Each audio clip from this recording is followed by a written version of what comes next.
Welcome back to my channel G Learn Math. But this is a question from the JEE Advanced 2022. How we will do in an easy and a quick manner. We will just see. And सबसे पहले मैंने आपको क्या बताया, question को पढ़ना है, question को सोचना है और स्टेप्स को वहीं पे सोचना है एंड क्या करना है, कितने मार्क्स का है उसको अच्छे से सोचना है। ये नहीं कि आप कोई नेगेटिव मार्क मार दोगे तो दैट विल बी डिडक्टेड। तो ये क्वेश्चन जो है 4 मार्क्स का है ना। अगर 4 ऑप्शन सही है तो आपने 3 करेक्ट किया तो आपको +3 मार्क्स मिलेगा। चारों करेक्ट करोगे तो 4 मिलेंगे। 4 में आपने 2 करेक्ट करके एक्सपेक्ट करोगे 2 मार्क्स तो वो नहीं देंगे। अगर 2 ऑप्शन सही है ना, आपने एक ऑप्शन किया तो 1 करेक्ट, मतलब कि 1 मार्क्स वो डिडक्ट करेंगे। लेकिन अब इन ऑल अदर मान लो कि 2 ऑप्शन करेक्ट है और 2 गलत है, आपने 2 गलत मार्क कर दिया तो they will deduct you -2 marks. इसीलिए सोच समझ के आगे बढ़ना है, ठीक है। समझदारी ही सर्वोत्तम नीति है। जस्ट इसको सोचते हुए अब इस क्वेश्चन को करते हैं। What is this question? Consider the equation ln x half x a minus log x 3/2 सबका whole square है बराबर 1 a belongs to and which of the following statement are true। a के बारे में पूछा गया है, a integer है, a irrational है, rational है, a के more than one value है। they all are asking about the जान आपका टारगेट क्या होगा। your target should be कि आपका टारगेट क्या होगा कि आप ए के वैल्यूज़ निकालिए। अगर आप ए के वैल्यूज़ को फाइंड आउट करते हो तो आपको अपने आप पता चला जाएगा कि ए रैशनल है, इरैशनल है, इंटीजर है, क्या है ना। तो हम लोग पहले इसको सॉल्व करते हैं। इसको सॉल्व कैसे करें,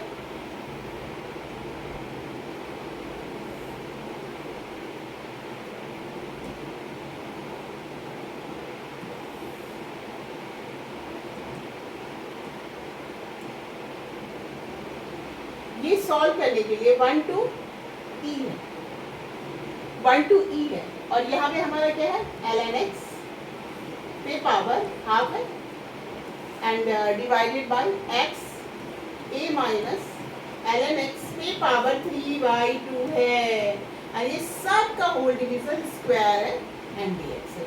यहाँ पे मैंने आपको एक ट्रिक शुरू से मैं जो पढ़ाती हूँ बच्चों को बताती हूँ, dx के साथ जितना बाहर निकलता है उसको बाहर निकाल दो। तो आपको ऐसे टर्म को लेना है जो dx के साथ अपने साथ कुछ और आदमी को लेके बाहर चला जाए, है ना। तो हम लोग इसमें क्या लेंगे, कौन सा ऐसा टर्म लेंगे जिससे कि हमको पता चले कि dx के साथ वो चीज़ बाहर निकल जाए, ठीक है। तो dx के साथ वो कौन सा टर्म लेंगे जो कि हमको पता चले कि वो बाहर निकल जाए। ये है हमारा ln x इस पे पावर हाफ dx, ठीक है। तो क्या करें हम लोग, a माइनस ln x पे पावर 3/2 को हम लोग t लें, a माइनस ln x 3/2 को हम लोग t ले लेते हैं। अब दोनों साइड डिफरेंशिएट करते हैं तो क्या आएगा, minus ln x n minus 1 3/2 minus 1 half हो जाएगा इनटू फिर ln x का डिफरेंशिएशन 1/x फिर dx is equal to dt। अब देखो तुमको कितना मजा आ गया ना, हमारे साथ कितना अच्छा काम हो गया कि हमारा ln x half dx/x ln x half dx ये सारे टर्म को एक साथ हम लोग dt लिख सकते हैं। उधर हम लोग इसको ले जाते हैं, ये उधर चला जाएगा तो ये हो जाएगा -2/3 को बाहर निकाल दिया एंड ये सारे टर्म की जगह पे dt लिख देंगे हम लोग, we will write it dt और ये सारा हो गया हमारा, इसकी जगह पे हम लोग t² हो गया।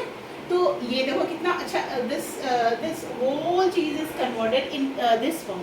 लेकिन अभी जब आप किसी भी चीज़ को सब्स्टिट्यूट करोगे तो लिमिट्स भी चेंज करोगे, है ना। तो ln x का वैल्यू जब x का वैल्यू 1 था तो ये वैल्यू 1 हो जाएगा। जब e होगा तो 1 पे पावर 3/2 क्या हो जाएगा, 1 ही होगा तो ये हो जाएगा a माइनस 1। लिमिट को चेंज कर दिया। इतना तो सबको समझ में आ गया होगा कि हमने अब इसको क्या किया, लिमिट को चेंज कर दिया। अब देखो लिमिट चेंज हो गया, फिर कैसे करेंगे, अब यहाँ लिखते हैं -2/3 dt/t²।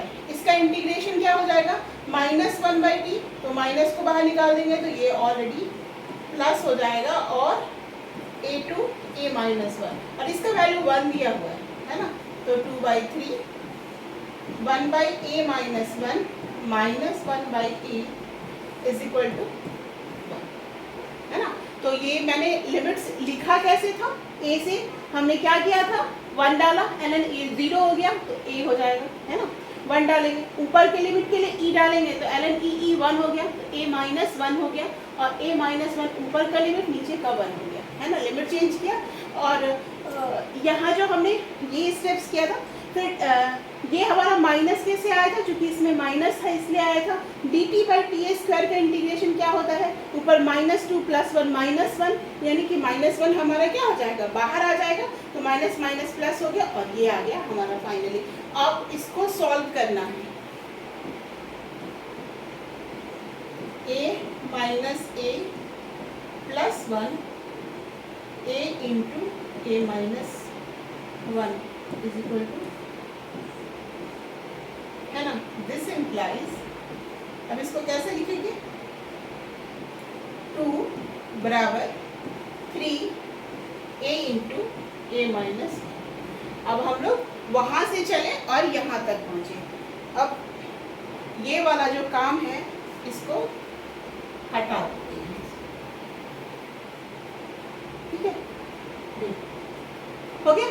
तो अब हमारा बस आंसर लाना काम रह जाएगा कि हम कैसे आंसर लेके आए।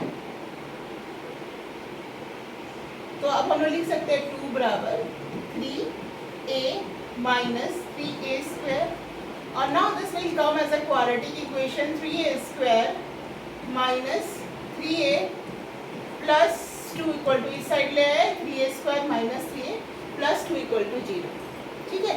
इस क्वाड्रेटिक इक्वेशन को आपको जैसे मन करे सॉल्व कीजिए, डी निकाल लीजिए फटाक से, 9 माइनस ये क्या हो जाएगा, 4 3 जा 12, 4 3 जा 12 और 24, और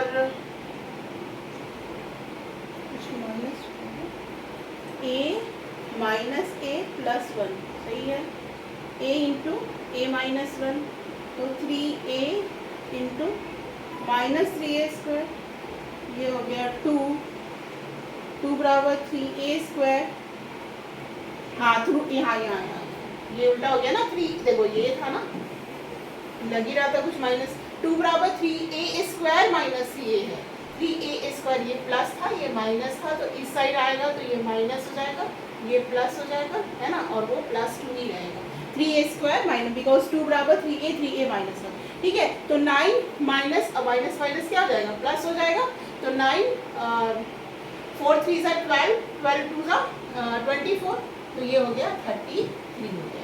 तो 33 डी का वैल्यू हो गया, तो ए का वैल्यू क्या आ जाएगा, -3 प्लस माइनस √30 बाई -6, 2a होता है ना, नीचे 2a होता है, तो 2 इंटू -3, यानी कि ये वैल्यू आएगा। अब इस वैल्यू के बारे में वो कुछ एनालिसिस करने की ज़रूरत नहीं है, इस वैल्यू क्योंकि हमको ऑप्शन में डालना है, कुछ आंसर्स उन्होंने दिया नहीं है, बस ये पता करना है कि इसमें कुछ भी माइनस हो प्लस हो, √33 इज क्या, irrational number, and the sum of the irrational, ये भी क्या हो जाएगा, इरेशनल नंबर है, तो कौन सा, and irrational number A satisfied, तो सी इज द करेक्ट आंसर, एक जो सी है वो हमारा करेक्ट आंसर है,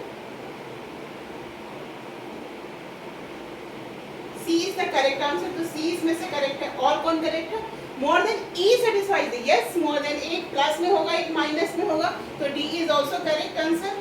एंड इंटीजर, ए तो इंटीजर है ही नहीं, तो ये गलत हो गया, नो ए सेटिस्फाइज, कोई भी ए सेटिस्फाई नहीं कर रहा है, तो ये भी गलत हो गया, यानी A B is incorrect and the C and D is the correct answer. तो this is the way we can solve it. तो यहाँ पे हम लोगों ने क्या सॉल्व किया, यहाँ पे है ना, यहाँ पे माइनस छूट गया तो फिर से माइनस दिया, एंड फिर अगेन हमने डी का वैल्यू निकाला, डी के वैल्यू निकालने के बाद हमने ए का वैल्यू निकाला, और ए का वैल्यू हमारा 2 आएगा, and that will be our answer.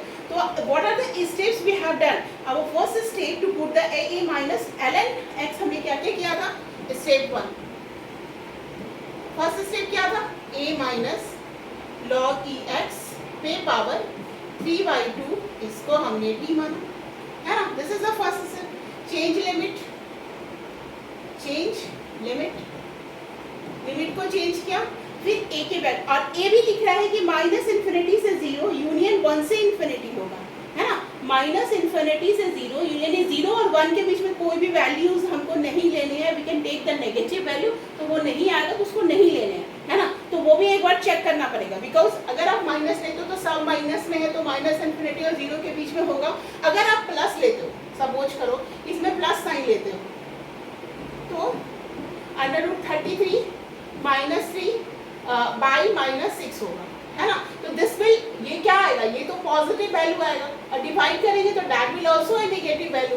तो यानी दोनों वैल्यू को सेटिस्फाई कर रहा है, तो दिस कंडीशन इज आल्सो, इसमें अगर ये मान लो कि कोई पॉजिटिव वैल्यू आ जाता तो हमारा सेटिस्फाई नहीं करता, तब हम उसमें लिखते हैं कि एक ही आंसर है, लेकिन हमारा हम इसमें चेक कर माइनस इन्फिनिटी से जीरो यानी नेगेटिव कोई वैल्यू, ये है ना, ये है ना नेगेटिव वैल्यू, आप दोनों साइड नेगेटिव ले लो, नेगेटिव नेगेटिव, ये पूरा चीज हमारा क्या हो जाएगा, negative negative, minus 3 minus root 33 divided by minus 6, 33 का रूट अंडर रूट 33 का वैल्यू कुछ भी ले लो आप, जो भी हो रहा है 7 36 6 6 5.5 यानी कि 30.25 यानी 5.5 के अराउंड हो गया, यानी 5 8 पॉइंट माइनस 8 पॉइंट समथिंग आएगा माइनस 6, तो इस ये वैल्यू जो भी आएगा 8/6 आएगा, ये क्या आ रहा है 1 से बड़ा आ रहा है, जो कि हमारे इन्होंने जो रेंज दिया है उसमें 1 से इन्फिनिटी के बीच में है, दूसरा वैल्यू हमारा नेगेटिव आ रहा है तो वो माइनस इन्फिनिटी से जीरो, यानी both the condition is satisfy,